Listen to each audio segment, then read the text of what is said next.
Salam hyper grace dalam Yesus Kristus, Bapa yang kekal, untuk saudara-saudara seiman di dalam Yesus Kristus Tuhan. Ya. Malam hari ini sebelum kita beristirahat dalam damai sejahtera dari Yesus Kristus, saya ingin kita merenungkan kebenaran firman Tuhan Yesus Kristus, ya. Mari kita baca, ada dua ayat, ya. Dalam 1 Korintus 6 ayat 20 dan 1 Korintus 7 ayat 23. Sekali lagi 1 Korintus 6 ayat 20 dan 1 Korintus 7 ayat 23. Demikianlah firman Tuhan yang tertulis dalam 1 Korintus 6 ayat 20. Sebab kamu telah dibeli dan harganya telah lunas dibayar. Karena itu muliakanlah Allah dengan tubuhmu. Kemudian 1 Korintus 7 ayat 23 bunyinya hampir sama. Kamu telah dibeli dan harganya telah lunas dibayar. Karena itu jangan kamu menjadi hamba manusia. Ya. Jadi kedua ayat tersebut, ya, mengingatkan kita sebagai pengikut Yesus Kristus, sebagai Kristen, bahwa kita telah dibeli, ya, oleh Yesus Kristus, ya. Dan harganya lunas dibayar.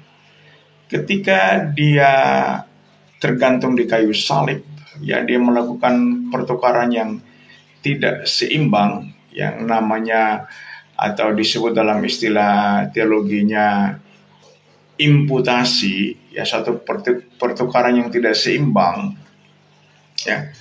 Segala keuntungan Yesus Kristus itu dipindahkan dengan cuma-cuma dorean kepada kita, sehingga kita disebut sebagai orang benar, dikaiosune, ya, kebenaran yang dilimpahkan kepada kita secara sepihak, ya. Kita disebut sebagai dikaios, orang benar. Nah, lalu seluruh keberdosaan kita, kerugian kita itu di take over, ya, atau dipindahkan kepada Yesus Kristus. Dia melakukannya dengan sempurna di atas kayu salib, ya.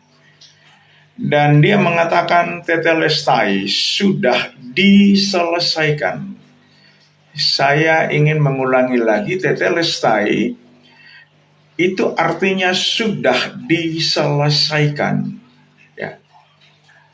Maksudnya adalah Yesus Kristus sendiri yang mengemban tugas ilahi ketika dia datang, yang itu digambarkan dalam Yohanes 6 ayat 27, ya, sampai 30, ya. Itu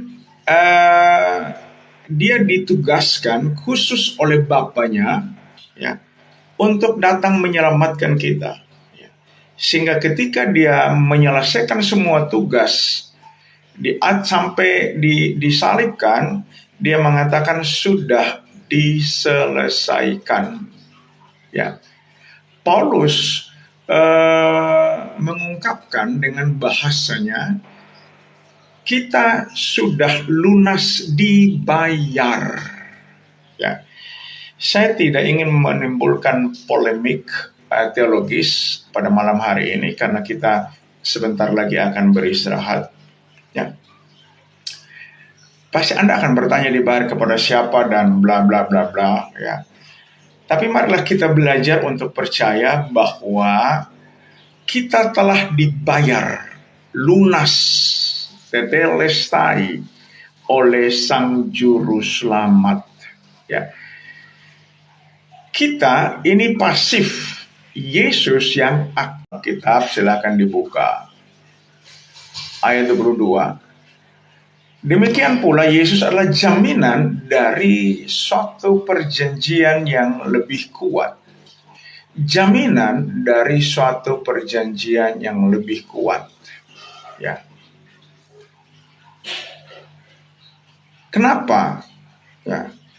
Karena dia telah membeli kita. Ya, harganya lunas dibayar. Lalu ketika dia memiliki kita, dia menjamin keselamatan kita sebagai miliknya, ya. Ini privasi, ya. Jadi seperti, ya, ini contoh saja yang mendekati. Kalau saudara membuang banyak uang, ya, dalam jumlah besar untuk membeli barang yang berharga atau sangat berharga, tentunya Anda dengan segala daya upaya menjamin, ya, bahwa barang ini aman dalam tangan Anda. Ya. Gitu. Anda memeliharanya, Anda merawatnya dengan segenap hati. Seluruh perhatian Anda dicurahkan untuk memelihara atau menjaga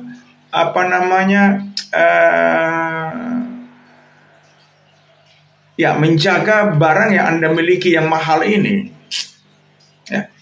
Nah, mari kita lihat, tidak berhenti sampai di sini saja, ya. Jadi dia adalah perjanjian yang lebih kuat dari suatu perjanjian. Nah, mari kita lihat ayat 25 di sini sebelum kita lihat referensi, ya. Karena itu ia sanggup juga menyelamatkan dengan sempurna. Sanggup juga. Dalam teks terjemahan yang lain dia mengatakan, karena itu ia berkuasa juga menyelamatkan dengan sempurna semua orang yang oleh dia datang kepada Allah. Sebab ia hidup senantiasa untuk menjadi pengantara mereka.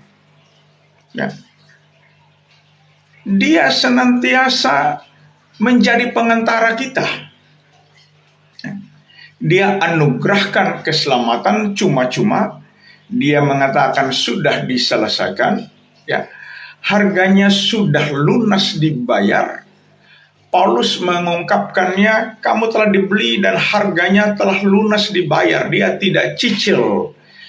Orang Israel menyembelih anak domba jantan setiap tahunnya untuk cicil dosa mereka per tahun, ya. Itu yang dilakukan oleh Musa, ya, atau tepatnya dilakukan oleh Harun, ya. Itu perjanjian dua belah pihak, ya. Ada masa berlakunya. Jadi setiap tahun diperbaharui, ya, keabsahannya, validitasnya, ya. Orang Israel, ya, melalui Harun, imam besar, Ibrani pasal 9, ya. Dia hanya masuk satu kali saja. Dia mengorbankan dirinya satu kali saja. Dia menumpahkan darahnya satu kali saja. Dia menyerahkan tubuhnya untuk dicabik-cabik satu kali saja, ya. Lalu dia menguduskan kita. Kita adalah umat kepunyaan yang sudah dikuduskan. Kita dimeteraikan dengan darah perjanjian Yesus Kristus, ya. Dia tidak akan pernah lagi naik salib, ya, lebih dari satu kali, tidak akan pernah, ya. Karena pemeteraiannya itu pemeteraian kekal, ya. Kita semua telah dimeteraikan sekali untuk selamanya. Kita semua di dalam Yesus Kristus telah dikuduskan sekali untuk selama-lamanya. Ingat baik-baik, kita telah dikuduskan sekali untuk selama-lamanya, ya. Makanya Paulus mengatakan bahwa kamu telah dibeli, ya, dan harganya lunas dibayar, ya. Ya. Kamu telah dibeli dan harganya telah lunas dibayar. Karena itu muliakanlah Allah. Theos dalam bahasa Yunani, ya, Theos, ya, atau El, ya, dalam bahasa Ibrani. El bentuknya tunggal, Elah, Eloah, ya. Muliakanlah Tuhan dengan tubuhmu. Jangan serahkan tubuh kita untuk dipersembahkan kepada atau untuk memuliakan hawa nafsu kita. Ya. Itu tidak boleh demikian. Ya. Kita tidak punya alasan biblikal ketika kita sudah lunas dibayar, telah sekali diselamatkan untuk selama-lamanya, disucikan, dikuduskan untuk selama-lamanya. Kita tidak punya alasan untuk mengatakan bahwa kalau begitu buat dosa sajalah, kan sudah diselamatkan. Tidak, Alkitab tidak pernah mengajarkan demikian. Kita harus hidup dalam kebenaran. Ya. Orang Kristen, ya, itu berpikir yang benar, ya, berkata yang benar, ya, dan melakukan kebenaran di dalam Yesus Kristus. Ya. Ada banyak ungkapan yang mengatakan begini: hiduplah sebagaimana seharusnya,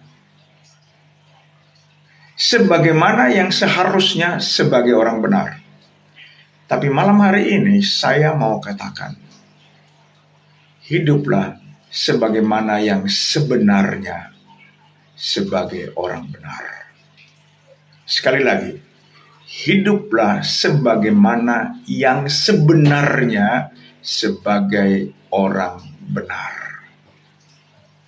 Ya. Apa perbedaannya? Kalau kita hidup sebagaimana yang seharusnya, ya, ini merupakan suatu kewajiban. Ya. Seringkali daging kita begitu lemahnya, tapi sepertinya dipaksakan untuk hidup. Ya, harus hidup. Ya. Tetapi kalau kita ada di dalam Yesus Kristus, kita hidup di dalam Yesus Kristus, dan Yesus Kristus hidup di dalam kita, maka kita harus mengganti ungkapan iman yang lebih tepat. Ya. Marilah kita hidup sebagaimana yang sebenarnya sebagai orang benar. Saya dan saudara di dalam Yesus Kristus adalah orang benar, atau orang yang telah dibenarkan oleh Yesus Kristus Tuhan. Ya. Saudara bisa baca Roma pasal 3, 23 dan 24. Ya. Semua orang telah berdosa. Lalu ayat 24. Ya. Tapi oleh karena kasih karunia kamu telah dibenarkan dengan cuma-cuma. Ya. Itu disebut sebagai dikaios sunai. Ya. Cuma-cuma, gratis, ya. Itu disebut sebagai dorea. Ya. Gratis, mutlak gratis, absolutely gratis. Ya. Tidak pakai syarat. Ya. Dia telah melakukan pertukaran yang tidak seimbang. Ya. Dia telah melakukan apa yang disebut imputasi. Semua neraca keuntungan kebenaran Yesus Kristus dipindahkan dengan cuma-cuma kepada kita, sehingga kita disebut sebagai orang benar. Lalu semua keberdosaan kita total dipindahkan kepada Kristus. Semua yang dituntut oleh hukum Taurat 613 mitzvot, aturan yang tidak harus dilakukan, ya, itu Yesus melakukannya bagi saya dan saudara. Ya, bagi, ya, orang-orang yang ditentukan, dipilihnya untuk diselamatkan. Sehingga 613 mitzvot tidak lagi, ya, dilakukan oleh saya dan saudara. yang hidup di bawah hukum Kristus. Ya.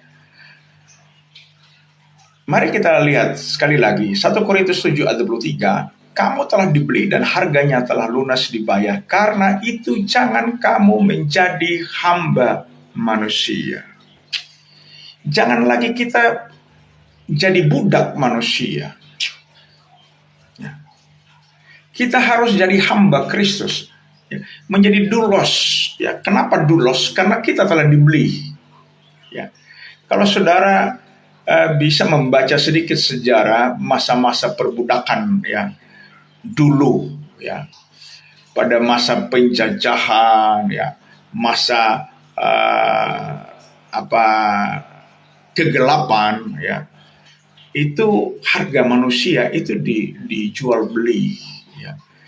Siapa yang dapat membeli dengan harga yang mahal atau harga tertentu, maka orang yang dibeli itu menjadi budak ya, budak belian istilahnya. Nah, dalam bahasa Yunaninya disebut sebagai doulos ya. Itu budak belian ya. Jadi kalau budak belian, orang tersebut tidak punya kemerdekaan. Dia bahkan tidak punya hak ya. Dia hanya punya kewajiban. Apa yang diperintahkan tuannya harus diikuti karena dia telah dibeli. Dia sama sekali tidak punya kehendak, apalagi kehendak bebas. Karena dia budak, dia dibawa kuasa. Ya. Jadi tolong diperhatikan. Ya. Kita tadinya budak dosa, hamba dosa. Ya, dosa yang menguasai otak kita, pikiran kita, cara bicara kita, perbuatan kita, sampai bahkan kita memusuhi Tuhan, Sang Pencipta. Ya. Coba saudara perhatikan, orang-orang yang tidak diselamatkan oleh Yesus, mereka begitu benci kepada Yesus. Mereka menghujatnya habis-habisan. Ya. Mereka begitu, ya sekali lagi, kebencian mereka begitu terekspresi dari perbuatan dan perkataan mereka, cara berpikir mereka. Alkitab mengatakan, kamu sebelum diselamatkan, kamu memusuhi Tuhan, memusuhi Yesus dalam pikiran dan perasaanmu, seperti yang nyata dari perbuatanmu. Ya. Jadi seharusnya, sepantasnya lah kita bersyukur. Tak henti-hentinya kita mengatakan haleluya, terpujilah Yesus Kristus, haleluya Yesus, haleluya Bapa Yesus. Karena memang kita telah dibeli. Ya. Harganya lunas dibayar. Ya. Jangan jadi hamba dosa lagi. Hamba manusia saja tidak boleh, apalagi jadi hamba dosa. Ya. Kita tidak boleh kembali kepada kubangan dosa. Ya. Habitat kita bukanlah dalam kubangan dosa. Habitat kita adalah dalam kebenaran Yesus Kristus. Kita telah diselamatkan sekali untuk selama-lamanya. Yesus tidak akan datang lagi untuk naik salib dan menyelamatkan kita, tidak. Darahnya itu adalah pemeteraian kekal, pengampunan dosa sekali untuk selama-lamanya. Ya.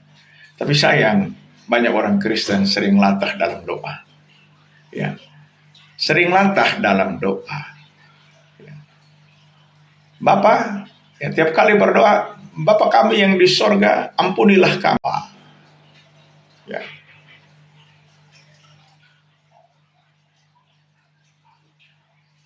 Jadi Yesus, saya sudah diampuni, Anda tidak perlu minta ampun lagi. Anda tidak perlu. Karena itu jadi mubasir. Ya. Jangan salah paham. Ini firman Tuhan yang tertulis. Ya. Lalu Anda mengatakan, atau Anda protes lah. Bro, bukankah kita terbatas. Bukankah kita tidak sempurna? Ya. Kita masih saja melakukan dosa.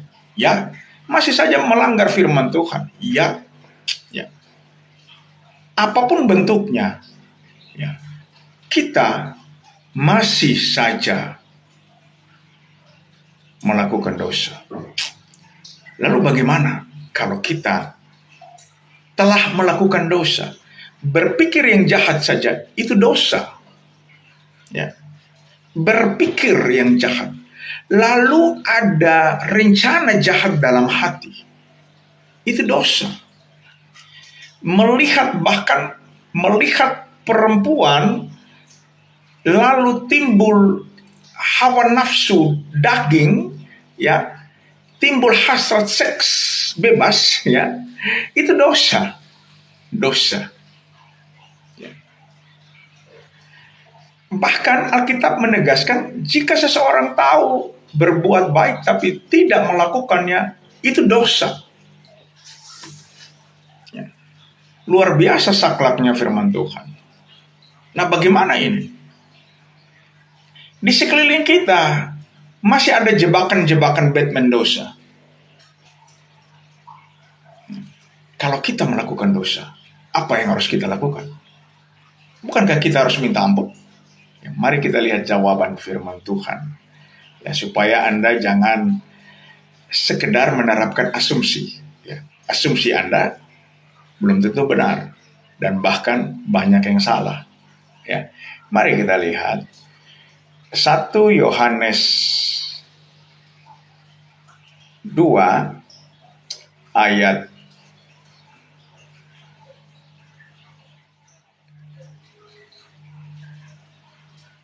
ya 9. Perhatikan. Barang siapa berkata bahwa ia berada di dalam terang, tapi ia membenci saudaranya, ia berada dalam kegelapan sampai sekarang.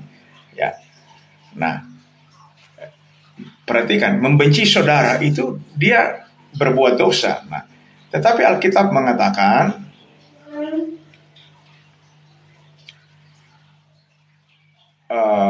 sebentar ya, mungkin ada yang keliru di sini. Saya 1 Yohanes 1. Ya, oke, 1 Yohanes 1 ayat 8. Jika kita berkata bahwa kita tidak berdosa, maka kita menipu diri kita sendiri. Dan kebenaran tidak ada di dalam kita. Itu bahasa yang hari-hari sok suci. Ya. Ada orang yang sok suci. Ya. Kita tidak bisa sok suci. Karena memang kita tidak sempurna. Ya. Nah, perhatikan ayat 9-nya. Ini kunci, ya, kuncinya. Jika kita mengaku dosa kita, maka ia adalah setia dan adil, sehingga ia akan mengampuni segala dosa kita dan menyucikan kita dari segala dosa. Mengaku, bukan minta ampun. Saudara, ada perbedaan prinsip, ya, mengaku dan minta ampun. Ya. Ingat, ketika kita melakukan pelanggaran terhadap perintah firman Tuhan Yesus, iblis, sang pendakwa itu, penuduh itu, ya, itu selalu bermain di kepala kita, dan itu jurusnya cuma satu, tuduh. Lihat loh, lihat. Kamu ternyata cacat juga. Kamu sudah berdosa. Ya. Kamu sudah melanggar firman Tuhan. Dan kamu tidak selamat. Ya, seringkali begitu kan. Ya. Makanya Alkitab bilang jangan beri kesempatan kepada iblis. Kesempatan bukan cuma untuk tergoda. Jangan beri kesempatan untuk tergoda oleh rayuan si iblis, ya. Godaan-godaan dosa itu tidak boleh diberi kesempatan. Tetapi juga jangan beri kesempatan iblis menuduh kita dan meragukan jaminan pengampunan dari Yesus Kristus, jaminan keselamatan dari Yesus Kristus. Ya. Yesus sudah mengatakan bahwa semuanya sudah lunas dibayar. Tetelestai. Ya. Dan dia menjaminkan itu. Ya. Nah, ketika kita yakin, imani bahwa kita adalah milik Kristus, kita telah ditebus oleh Yesus Kristus dan harganya lunas dibayar, ya. Makanya kita tidak boleh lagi tunduk kepada intimidasi iblis. Ya. Nobody perfect, semua orang tahu. Ya. Nah, kalau Anda mengerti nobody perfect, tidak ada orang yang sempurna. Lalu ketika Anda masih terserempet dengan dosa, Anda hanya perlu mengakui dosa itu, bukan meminta ampun. Sekali lagi, ketika kita berbuat dosa, ya, kita hanya perlu mengakui dosa. Kenapa? Karena kita anak, kita telah dimeteraikan. Alkitab mengatakan tidak terus-menerus berbuat dosa. Tidak terus-menerus. Habitat kita bukan dalam dosa. Makanya tadi saya katakan, kalau Anda tak keluar sedikit, ya, istilah Manadonya, ya, terserempet sedikit dengan keinginan daging, cepat berbalik. Karena jalur kita bukan di sana. Habitat kita bukan di sana. Habitat kita di dalam kebenaran Kristus. Ya. Makanya saya ingin katakan sekali lagi, hiduplah sebagaimana yang sebenarnya sebagai orang Kristen, anak-anak Tuhan Yesus Kristus. Ya.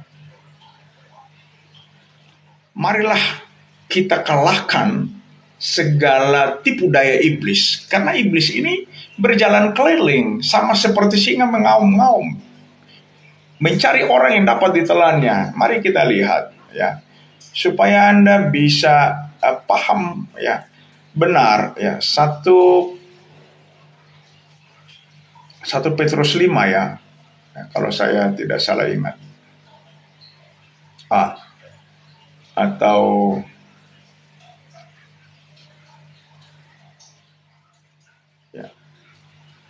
iblis berjalan keliling seperti singa, ya.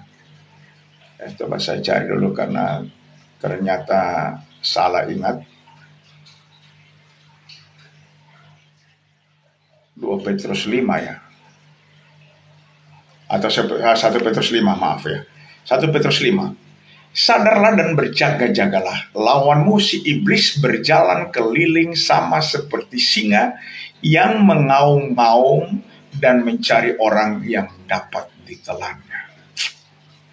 Tolong perhatikan, cermati teks ini kata per kata, supaya kita dapat memahaminya dengan lebih baik lagi. Sadar dan jaga-jaga, berjaga-jaga, waspadalah, ya.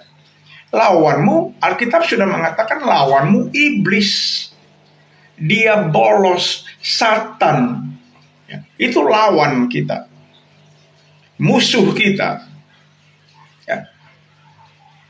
Berjalan keliling, muter-muter, ya, bapontar, kata orang Manado, sama seperti singa yang mengaum-ngaum, ya. Jadi saudara tahu kalau singa mengaum itu menakuti atau menakutkan semua mangsanya. Ya. Binatang-binatang yang lain langsung menggigil, ketakutan dengar auman singa. Nah, tapi ini ada yang, kalau saudara periksa, ini ada yang unik di sini, ya. Dia mengaum-ngaum mencari orang yang dapat ditelannya. Biasanya kalau singa Singa muda apalagi mencari mangsanya, ya, mengaum-ngaum mencari mangsa untuk dicabik, untuk diterkam, ya, bukan untuk ditelan, ya, kecuali singa ompong. Ya. Alkitab menggambarkan iblis itu seperti singa ompong. Dia hanya habis di mengaum. Cuma kalau orang Kristen punya iman yang tidak dibentuk dengan benar, ya, tidak membangun iman itu dengan belajar firman Tuhan Yesus Kristus, maka iblis gampang sekali. Dia cuma telan. Dia tidak perlu kunyah, dia tidak perlu cabik, dia tidak perlu cakar, dia tidak perlu robek-robek. Tidak perlu. Dia hanya perlu telan. Kenapa? Karena orang Kristen seringkali tidak berkualitas, mutunya rendah. Hidup di dalam Kristus, betul, iman dibangun di atas dasar Yesus Kristus. Tetapi setelah iman itu ada, dia malas membangun iman. Ya. Nah, jadi inilah yang menyebabkan orang Kristen itu ditelan oleh si iblis ini yang seperti singa mengaum-ngaum. Ya. Mari kita lihat supaya jangan sampai ditelan, jangan ditelan, kita harus melakukan perlawanan. Bagaimana kita melakukan perlawanan? Alkitab bilang pakailah seluruh segenap senjata peperangan rohani, senjata peperangan ilahi. Kita harus belajar firman. Kita harus tambahkan iman kita. Ya. Coba di 2 Petrus 1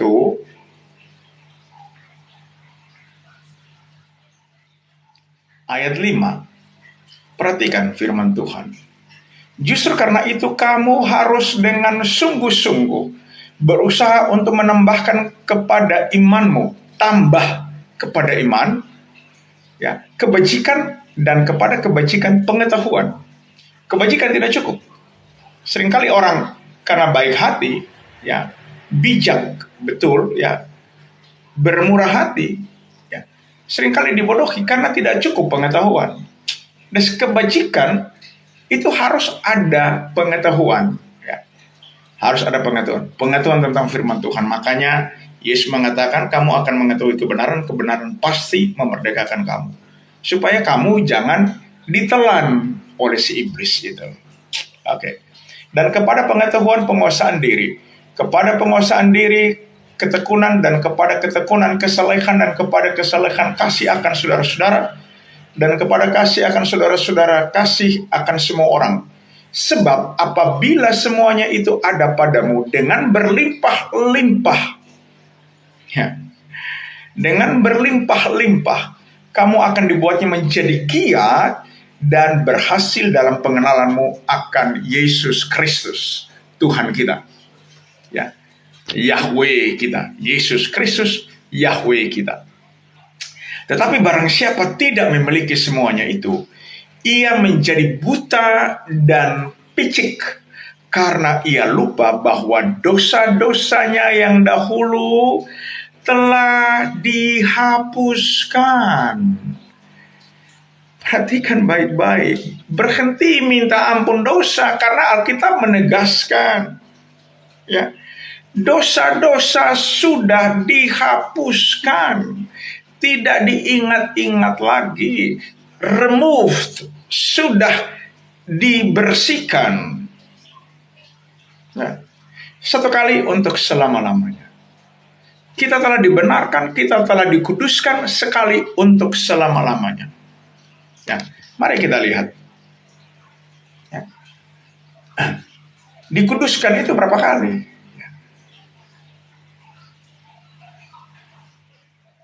Ya, saya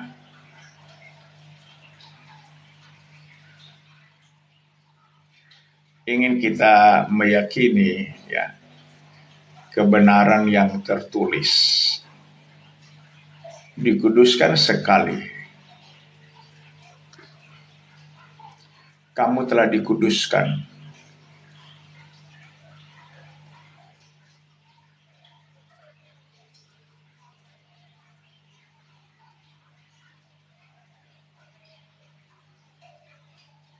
Ya.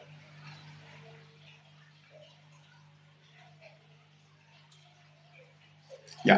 Dan karena Ibrani 10 ayat 10, dan karena kehendaknya inilah kita telah dikuduskan satu kali untuk selama-lamanya oleh persembahan tubuh Yesus Kristus. Kita semua disebut sebagai orang kudus sekali untuk selama-lamanya. Ya. Seringkali orang Kristen juga latah dengan term-term teologi. Ya. Hanya 1-2 orang yang disebut sebagai orang-orang kudus. Ya. Pelayan-pelayan katanya itu orang kudus. Semua telah dikuduskan. Ya. Ada penyebutan santo dan santa dan santo. Ya. Orang kudus, benar. Tapi bukan untuk 1-2 orang saja. Bukan. Kita semua. Ya. Karena kehendaknya inilah kita telah dikuduskan satu kali untuk selama-lamanya. Satu kali untuk selama-lamanya. Yakinlah, imanilah bahwa di dalam Yesus Kristus saya dan saudara sudah dikuduskan satu kali untuk selama-lamanya. Ya. Dibenarkan satu kali untuk selama-lamanya. Nah, kalau kita punya iman seperti itu, maka ketika kita terserempet dosa, berbuat dosa, ingat, kita hanya perlu mengaku. Mengaku sama seperti seorang anak datang kepada papa atau mamanya. Ketika dia melakukan kesalahan, dia datang. Dia perlu mengaku, papa atau mama, saya sudah melakukan pelanggaran atas perintah mama, atas perintah papa. Ya, saya mengaku salah. Ini perlu pengakuan. Ya, kita mengaku. Ya, mari kita lihat. Ya, jangan sudah bikin salah. Ya, lalu merasa benar. Nah, ini yang Alkitab katakan dengan tegas di sini. 1 Yohanes 1. Ya. Jika kita berkata bahwa kita tidak ada berbuat dosa, ayat 10 ya, maka kita membuat dia menjadi pendusta dan firman-Nya tidak ada di dalam kita. Ini diulangi ya dari 8. Jika ya 1 Yohanes 1:8. Jika kita berkata bahwa kita tidak berdosa, maka kita menipu diri sendiri. Ya. Kita harus atasi godaan. Namun kita belum sempurna. Ya. Alkitab mengatakan ada banyak contoh orang-orang yang bahkan nabi-nabi pun masih tertipu, tergoda. Kita tidak sempurna. Nobody perfect. Oke. Nah, perhatikan. Jangan berbuat dosa, tidak berhenti sampai situ pakai tanda seru, tidak. Namun jika seorang berbuat dosa, apa Alkitab kompromi? Tidak. Tetapi Alkitab tahu bahwa kita di dalam Yesus Kristus belum sempurna. Belum sempurna. Kita sementara bergerak menuju kepada kesempurnaan. Sekali lagi. Nobody perfect. But everyone ya sedang bergerak menuju kepada kesempurnaan. Ya. Sedang bergerak, melangkah menuju kepada kesempurnaan. Nah, jadi jika seorang berbuat dosa, kita mempunyai seorang pengantara pada Bapa, yaitu Yesus Kristus yang adil. Ya. Kita punya pengantara Yesus Kristus. Lalu apa kerja Yesus Kristus di sorga? Ya. Karena dia pengantara kita. Ya. Ia adalah pendamaian untuk segala dosa kita. Yesus adalah pendamaian untuk segala dosa kita. Dan bukan untuk dosa kita saja, melainkan juga untuk dosa seluruh dunia. Ya. Artinya anak-anaknya yang di seluruh dunia juga sering terseret oleh rayuan dosa. Ya. Iblis tidak datang dengan tanduk, panjang mata merah, ada ekor yang bentuk tajam di belakangnya. Ya. Tidak. Dia menyamar sebagai malaikat terang. Dia mampu menyamar sebagai malaikat terang. Ya. Sehingga ada juga orang-orang yang terjebak di situ. Ya. Dia adalah pengantara. Ya. Nah, sekarang apa kerjanya? Apa kerjanya? Mari perhatikan. Ibrani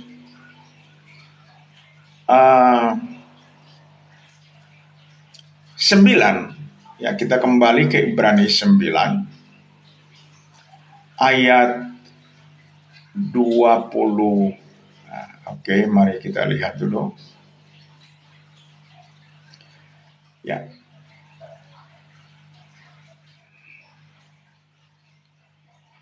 Karena itu ia adalah pengantara dari suatu perjanjian yang baru. Ya. Ini Yesus Kristus. Supaya mereka yang telah terpanggil dapat menerima bagian kekal yang dijanjikan. Sebab ia telah mati untuk menebus pelanggaran yang telah dilakukan selama perjanjian yang pertama. Oke, kita lihat di sini.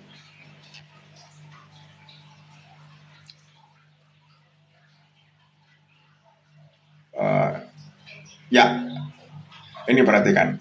Ayat 24. Sebab Kristus bukan masuk ke dalam tempat kudus buatan manusia, yang hanya merupakan gambaran saja dari yang sebenarnya, tetapi ke dalam sorga sendiri untuk menghadap hadirat Allah guna kepentingan kita. Ini luar biasa. Jadi dia ada di sorga untuk kepentingan kita. Dia menjamin, ya. Dia adalah pengantara perjanjian baru. Dia menjamin, ya. Ya. Makanya di 1 Yohanes bilang, dia adalah pendamaian untuk segala dosa kita. Pendamaian, ya.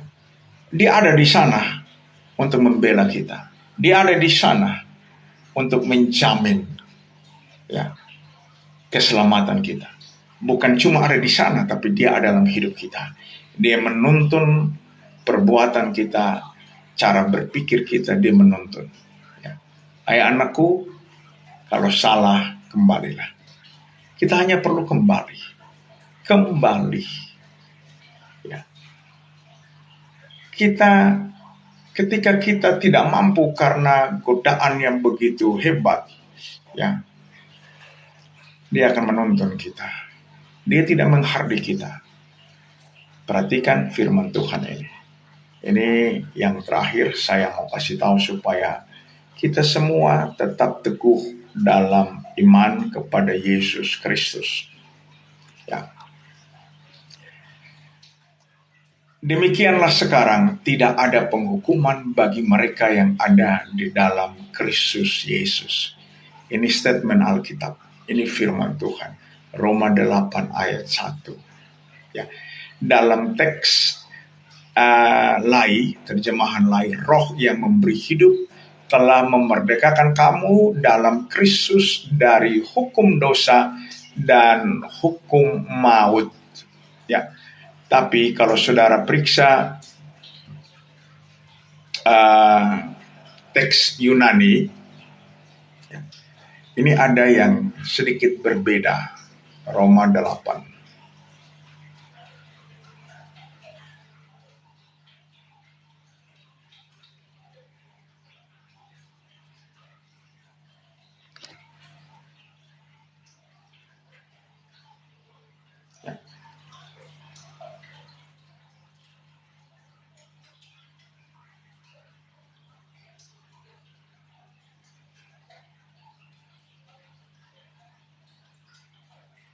Oke, ini ada masalah sedikit.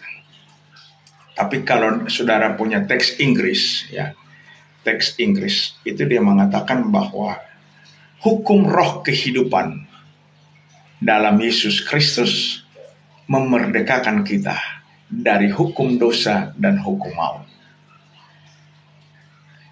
Ada keterbatasan terjemahan lain. Ya. Kalau saudara yang belajar hukum atau mungkin yang sedang menonton acara ini, ya, orang yang memang mengerti hukum, ya, itu Anda pasti tahu hukum membatalkan hukum. Hukum tidak bisa dibatalkan hanya sekedar teori, hanya sekedar ngomong, tidak bisa. Hukum membatalkan hukum. Ya. Jadi hukum Yesus Kristus membatalkan hukum dosa dan hukum maut, sehingga tidak ada penghukuman bagi orang yang ada di dalam Yesus Kristus. Hukum Kristus membatalkan hukum dosa dan hukum maut. Yaitu yang tertulis dalam Roma pasal 8 ayat yang kedua. Ya. Roma pasal 8 ayat yang kedua.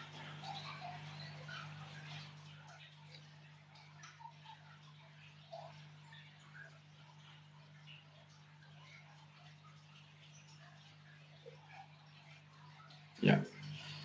Roh yang memberi hidup, sebenarnya hukum roh kehidupan, hukum roh kehidupan dalam Yesus Kristus telah memerdekakan kamu, ya, dari hukum dosa dan hukum maut. Ya. Semoga kita dapat mencerna kebenaran biblikal ini. Ya.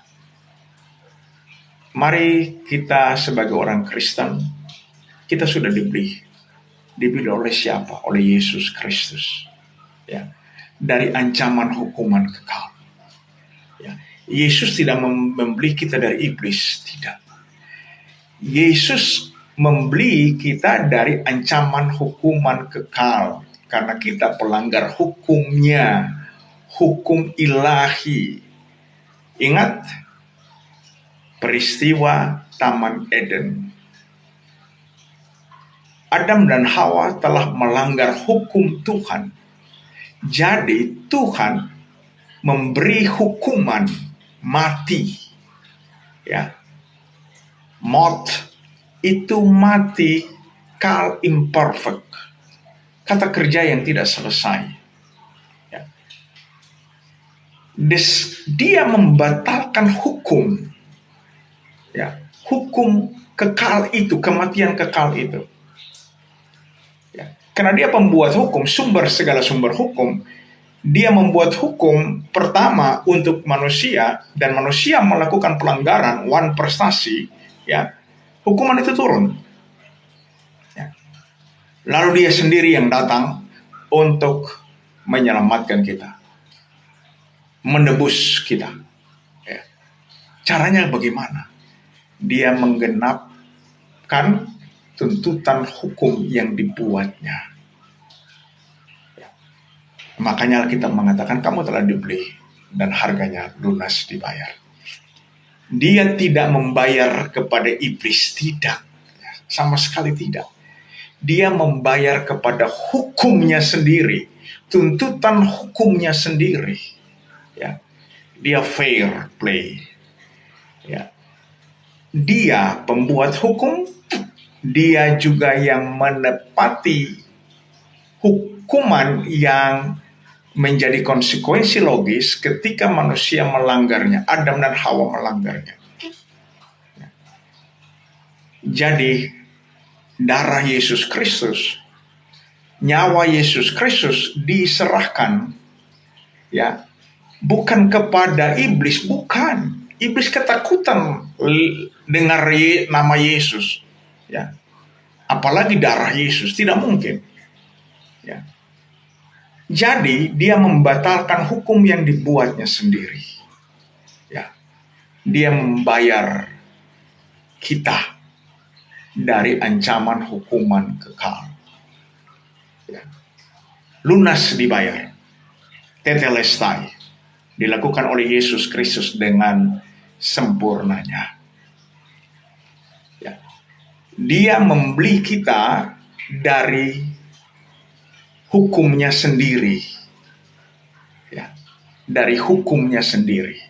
Dia membeli kita. Dengan cara dia menjadi terhukum karena kita. Dia melakukan pertukaran yang tidak seimbang. Dia melakukan imputasi. Segala kebenarannya dipindahkan kepada kita. Dan dia memposisikan diri seperti kita. Dia menanggung semua keberdosaan saya dan saudara. Harganya lunas dibayar. Tuhan Yesus memberkati. Selamat beristirahat. Ya. Salam Hyper Grace. Haleluya. Amin.